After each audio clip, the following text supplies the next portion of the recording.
د کندهار ولایت محاکمو په یوه میاشت کې د 273 دوسیو پر حل او فصل سربیره 503 وثیقې هم اجرا کړي دي. د ملي دفاع سرپرست مولوي محمد یعقوب مجاهد د هیواد درېګونو محاکمو د 1402 هجري شمسي کال په لومړیو 9 میاشتو کې په ټولیز ډول 44919 جزایي دوسیې حل او فصل کړي دي. له دې جملې څخه 10340 قضیې جنایي ملکي، 12109 قضیې د عامه امنیت اداري فساد او 4211 قضیې د نظامی منصوبینو اړوند دي.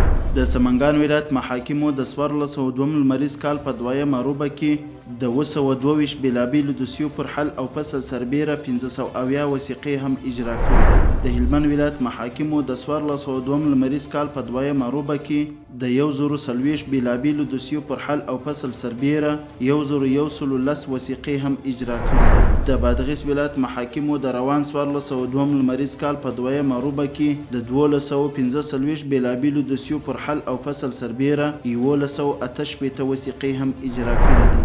د جوزجان ولایت محاکمو د روان 1402 لمریز کال په دویمه روبه کې د 1192 بېلابېلو دوسیو پر حل او فصل سربیره 1268 وثیقې هم اجرا کړي دي. د پروان ولایت محاکمو د روان 1402 لمریز کال په دویمه روبه کې د 900 بېلابېلو دوسیو پر حل او فصل سربیره 604 وثیقې هم اجرا کړي دي.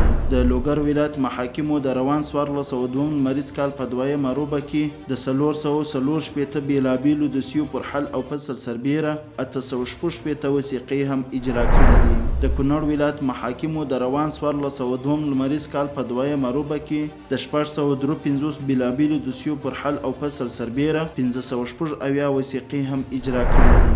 د پروان محاکمو په 2 اونیو کې د 115 دوسیو پر حل او فصل سربیره 118 وثیقې هم اجرا کړي دي. د بغلان ولایت محاکمو په 2 اونیو کې د 455 دوسیو پر حل او فصل سربیره 150 وثیقې هم اجرا کړي دي.